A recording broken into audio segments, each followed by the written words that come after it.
again, everybody. I'm Rusty, aka William Robinson, aka Dr. Robinson, and I am the Blues Doctor. And this is my podcast, The Blues Doctor Recommends, and we're glad you're here. As the Blues Doctor, I focus on the messy questions, the uncomfortable questions that most pundits and analysts and podcasters don't want to address because it doesn't fit their bias. As the Blues Doctor, I take a different approach. I want to tackle those uncomfortable questions by taking a look at as much factual, objective information as I can before I make a decision about them. I came from a working class family, managed to make it through college and medical school, and in the 40 years after that, I've had a career as a physician, researcher, administrator, academician, teacher, and I think I have therefore a unique perspective on the US healthcare system at a number of different levels. And I don't neatly fit into either a left or right wing perspective, so you may be surprised at some of the conclusions that I come to. So make sure to like, subscribe, share, make comments. Tell us where you are and when you're listening to this podcast. All of those things help with that funny algorithm thing. And with that, let's get started.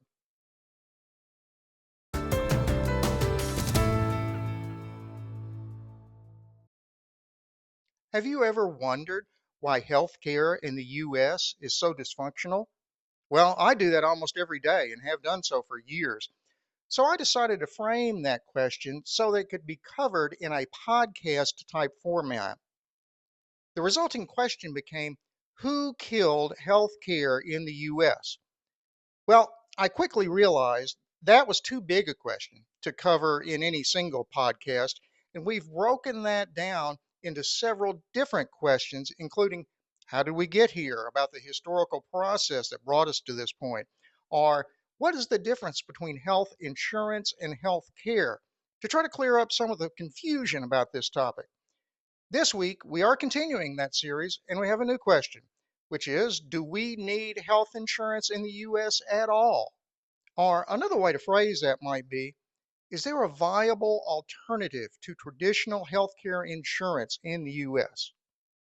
We've discussed a number of the problems with healthcare in America and determined that the existing system is miserably broken. And thus far, no one has been able to fix it. So what if the system is truly unfixable? I've wondered if that's the case for a while now because it's built on a supply and demand system with a profit motive. Now, as I've said many times, I am a capitalist, and I fully believe the capitalist system has been of enormous benefit to mankind. The rise of the capitalist system in Western civilization over the past 300 years or so is in direct proportion to the rise in worldwide prosperity we've seen during that time. Want an example? Extreme poverty is defined at the international level as living on less than $2 per day American. That corresponds to no clean water, chronic food shortages, and famine, poor sanitation, epidemic disease, among other things. Extreme poverty fitting this definition has always existed, but the percent of the world's population living in extreme poverty has fallen dramatically since the rise of modern capitalism, particularly since about 1800, from over 80% of the world's population in poverty to about 10% today. That's amazing. It almost seems miraculous. And yet it's true. The creation of wealth that has occurred in human society as a result of capitalism lifted most of the world out of the misery of extreme poverty. But consumer based capitalism doesn't work as well in our modern healthcare system. Think of it this way. You go to the grocery store, and my wife likes to make fun of me because I go to the grocery store a lot, and I just like to look at all of the stuff in there. So she kind of needles me about that. But anyway, you go to the grocery store with a general idea of what you want. Then you look at the available products, you look at the label to see what's in it, and then you look at the price. You pick up the ones you want, you take them to the checkout area. The clerk totals them up and tells you what the cost is. You then pull out your credit card, which, face it, very few of us carry cash anymore, and you use the card, and the clerk hands you a detailed receipt Now compare that to the US healthcare system. You may have a general idea of what you want when you access the system, but then you're told by the system itself what you really need. And that may be very different from what you thought you needed when you went in. Then you attempt to purchase the various products that you've been told to purchase, and you realize there are no price tags on anything. Worse still, if you ask about the cost of a specific thing, you can't find anybody who really knows what the prices are. But you think, well, I must really need all this stuff since they told me I do, so you agree to pay. If you have insurance, you whip out your insurance ID card and hand it to the checkout clerk, who tells you thanks, you'll get a bill in 1 to 3 months. Just like a credit card, right? And you know those co-pays that most places charge you just for being there? That's the equivalent of a minimally required payment for your credit card just for using the system. So your insurance ID card works very similarly to a credit card in most of the economy. So the healthcare consumer buys a number of things for which you don't know the price and for which you weren't really involved in the decision-making process. In a functional supply-demand, consumer-based system, people make choices about what they want to buy. When gasoline prices go up, the number of Americans traveling by car drops, or more people will carpool or take a bus or whatever.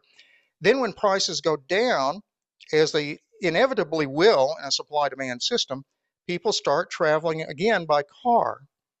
But that doesn't happen in the healthcare system because you as the consumer can't possibly know all you need to know to make an educated decision. Think about this. The supply-demand system is based on information. The more information you have, the more leverage or power you have over whoever you are buying or selling from. Doctors go to school for years to decades to acquire the knowledge needed to make healthcare decisions. You as the consumer simply don't have that knowledge and never will. Not even with the internet, but that's another topic. Maybe we'll do that another day. Maybe medicine and the internet. What's good and what's bad? What do you think? That'd probably be pretty good. And when the seller, in this case the healthcare system, has much more knowledge of the product than the buyer, that is the patient, they have a big advantage and they'll get the better end of the deal almost all the time. Another reason that standard capitalism doesn't work is in its determination of pricing. Every facility makes its own decision about pricing based on its contractual relationship with insurance companies, who are their real customers after all, as opposed to us, the patients. Here's an example from my own hometown from just a few years ago. I ordered an MRI for a patient of mine, and we set it up to be done in my primary facility, as I usually would. And this patient did not have insurance and was paying cash. Well, she was due to come back to see me in a few days with the results of the MRI. The day she was coming back, I looked in our electronic record system and saw that she didn't actually get the MRI done. But she showed up that day and handed me a file with the results of an MRI that she had gotten done at another facility that was literally right down the street, maybe a quarter mile away from where we were. I asked her why, and she told me that my facility had quoted her a charge of nearly $3,000 for the MRI. So she called the facility down the street and they quoted her a charge of $500. And it was exactly the same as what I had ordered at my facility. This patient was actually pretty sharp and started asking questions. She made it all the way up to the local CEO and asked why an MRI cost $3,000 here and down the street cost $500. He answered her with an indecipherable word salad that said almost nothing. She then asked if he would discount the price of the MRI for her based on this information. His answer, I'm not allowed to. Our corporate structure in another city decides on those things. And that's typical. There is no standard charge for almost any commodity in healthcare, and the charges may vary dramatically between facilities. So, consumer-based, supply and demand-driven capitalism is dysfunctional when the product is healthcare for several reasons. First, the consumer, the patient, has much less knowledge than the provider and therefore is always at a disadvantage in negotiations. Two, the prices are not available to the public, even though they are supposed to be by law, but that's another topic altogether also. They're not even available to most of the system representatives. Three, charges have little or no relationship to value because they vary so widely. And four, and we didn't talk about this today, but we did previously, and that's the moral consideration. As we mentioned last week, healthcare is somewhere between being a true commodity and a right.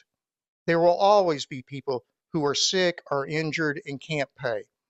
And we as a society have generally accepted at least some measure of responsibility for providing healthcare to those people. You put all of those things together and you start to realize why standard capitalism doesn't work very well for modern healthcare. Then the question becomes, why not change our current system? That would seem like the obvious and appropriate thing to do from both a financial and moral perspective. We've tried to fundamentally change the system several times over the years, but it hadn't really worked for the most part. The most recent attempt that most of us remember was Obamacare, or the Affordable Care Act, which by most analysts, both conservative and liberal, has been much less successful than it was hoped to have been. And we're going to talk about Obamacare in more detail in a subsequent podcast. But for now, suffice it to say that Obamacare has not allowed most of its patients to, quote, keep their doctor, nor has it lowered prices. Today, if you speak with some of the architects and supporters of Obamacare, and I have, they will admit that while they hoped it might work as touted, they really didn't believe that it would. The underlying and unspoken reason that Obamacare was pushed so hard by so many on the left side of the aisle was that they believed that it would push America one step closer to universal health care, as in Medicare for all. And that was and is their ultimate goal. So if Obamacare didn't really change things significantly, is there anything else that can? We still don't know the answer to that, or at least I don't. But I think we can conclude what the answer is not. And that is a modification of the existing system will not work. We can tinker around the edges all we want and make some progress in limited areas, but it's really the system as a whole that's broken. It's going to take a complete overhaul of the system from top to bottom to produce something that eliminates all of these problems that we've been talking about. Here's an analogy I like. Horse-drawn vehicles provided most of the transportation in the U.S. until the 1920s or so. There was no amount of tinkering that could be done to that system to make it work effectively in the modern era where rapid and reliable travel is required for the nation as a whole to be effective. You could breed a new strain of horses that would be faster or that would require less food and water, and it would have no significant impact on travel as a whole. It took a completely new system in the form of the internal combustion engine to fill the need for dependable, affordable transportation in a country as large as the U.S. But it wasn't just the internal combustion engine that made modern transportation possible. There had to be a network of paved roads to go along with that. Then there had to be a nationwide system of providing fuel for all of those vehicles on all of those roads scattered out across the country. And the current U.S. healthcare system is like that, but even more so. It affects even more parts of the economy than did horse and buggy transportation. And that's the core of the problem. The U.S. healthcare system takes up about 20% of the total GDP. A total disruption of 20% of the U.S. economy would cause an economic catastrophe worse than the Great Depression. Let that sink in. Do we risk another economic collapse to fix U.S. healthcare? That's a very hard call to make. On the other hand, we know on some level that this hyperinflated system is totally broken and must be fixed, or it threatens economic collapse all by itself. The bottom line, we know something must be done, but we risk economic meltdown if we try any of the solutions that seem to be available to us currently. So to answer our question, is there an alternative to the U.S. healthcare system currently? The short answer is no. The longer answer is that it's got to be a complete overhaul from top to bottom. We've gotten positive feedback on this series so far, so we're going to continue it. There's plenty left to talk about it, believe me. Next week, we're going to consider the role of physicians and nurses in the U.S. healthcare problem. And our question will be, how much money should American doctors and nurses make? And that's liable to ruffle some feathers, I would guess.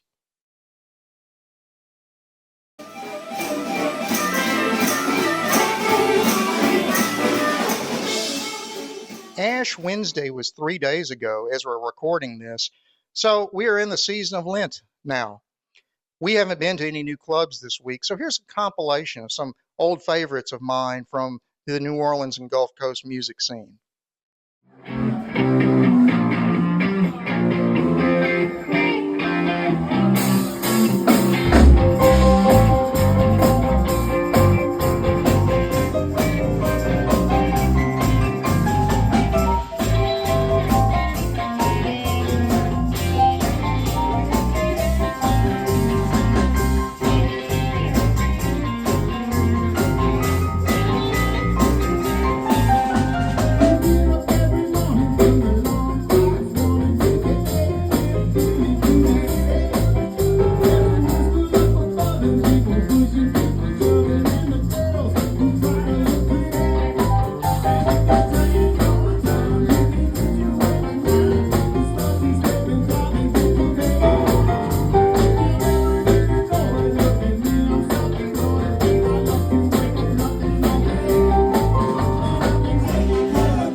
And that's about all we have this week.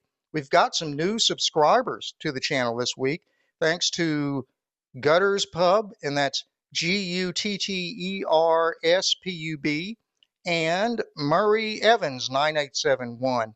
And I would invite both of you to actively participate with us as we continue this series.